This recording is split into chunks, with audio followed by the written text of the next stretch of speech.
आज हम सभी पढ़ेंगे वर्कशीट 20 क्लास 6 की है।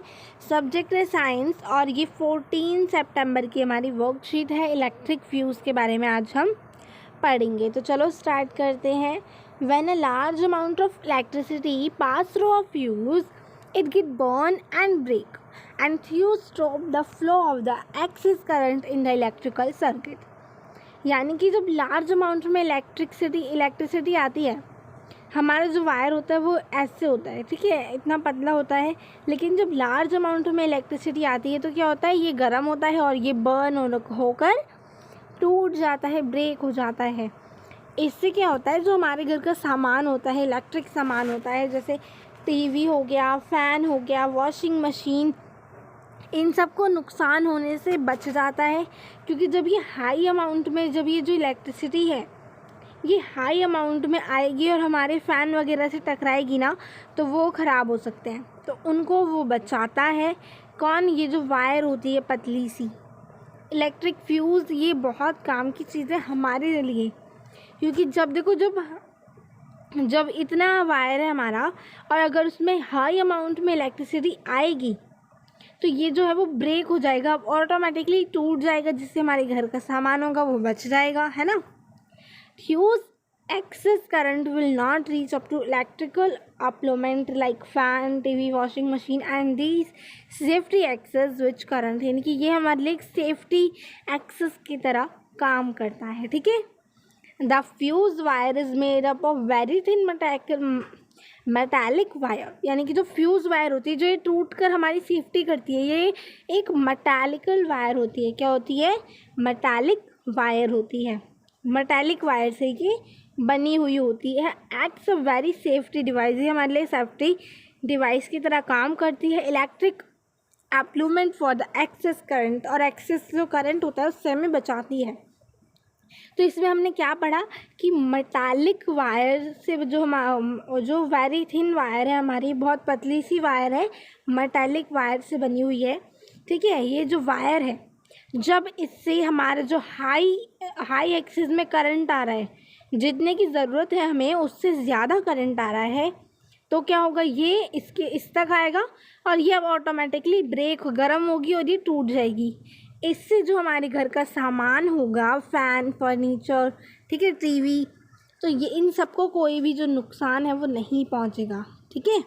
जो इलेक्ट्रिकल सामान है हमारे घर में, जैसे कि फ़ैन हो गया, टीवी, वॉशिंग मशीन, ठीक है, इन सारी चीज़ों को नुकसान नहीं पहुंचेगा। अगर हाई अमाउंट में इलेक्ट्रिसिटी आएगी तो वो इससे टकरा कर जो वायर है ये तोड़ देगा, तो ये यहीं पर रुक जाएगी, ठीक है। अब हमें ना एक वो दे रखी है, क्या, एक्टिविटी।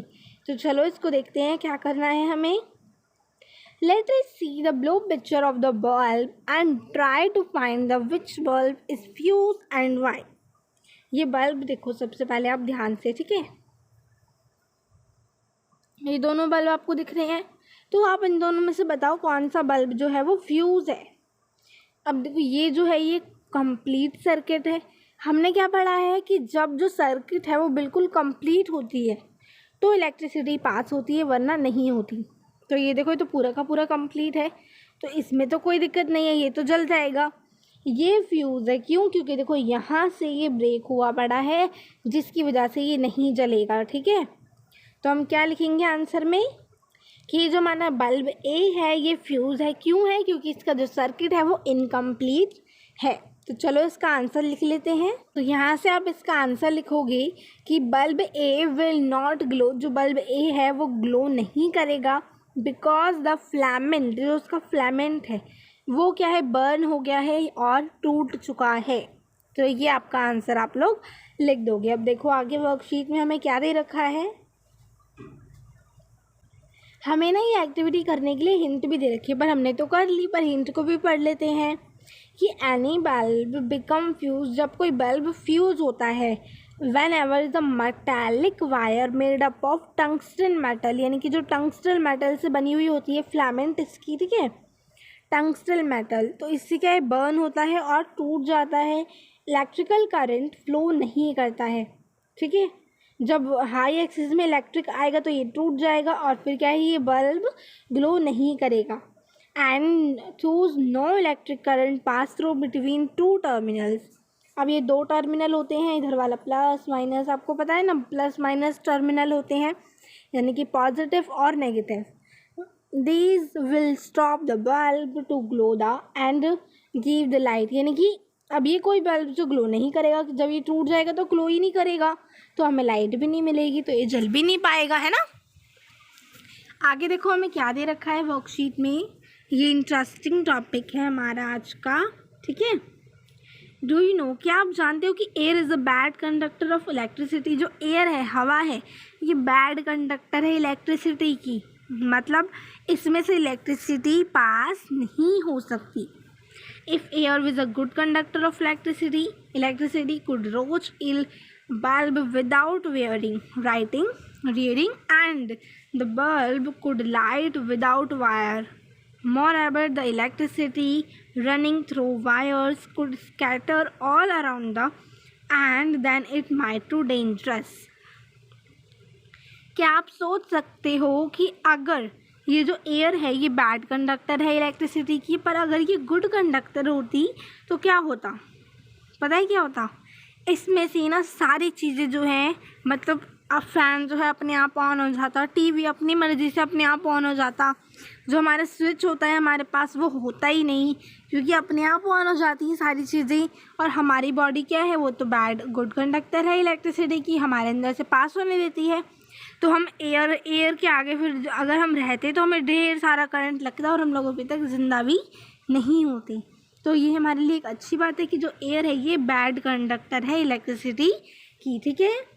सो आज के कुछ हमें क्वेश्चंस दे रखे हैं। क्वेश्चन 1 है मैच द फॉलोइंग। अब हमें इधर मैच करना है, देखो स्विच को मैच करना है इधर से, इनको मतलब इधर से इधर मैच करना है। तो आप कॉपी में कैसे करोगे, पहले स्विच लिखोगे, इक्वल टू का साइन डाल के जो भी आएगा आंसर वो आप आगे लिख दोगे, ठीक है। तो चलो अब मैं आपको आंसर बता देती हूँ।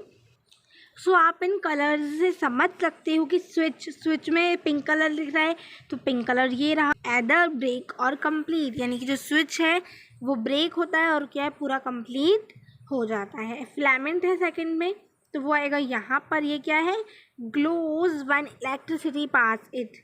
फिलामेंट है वो ग्लो करेगा जब उसमें से इलेक्ट्रिसिटी पास होगी। इंसुलेटर ग्रीन कलर से मैंने हाईलाइट किया है, does not allow electricity to pass, electricity को पास करने के लिए वो अलाउ नहीं करता है। बैटरी क्या है, कॉम्बिनेशन है सेल्स का, ठीक है।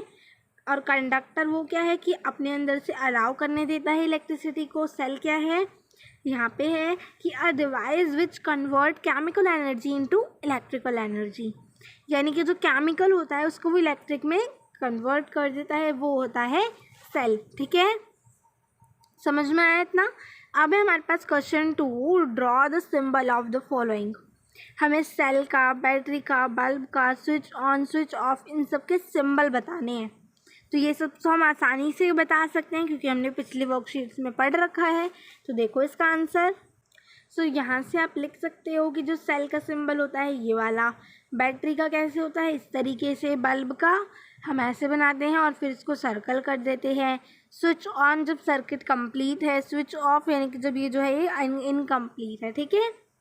सो ये आप अपनी कॉपी में बना दोगे कि cell, battery, bulb, switch on and off का सिंबल, ओके।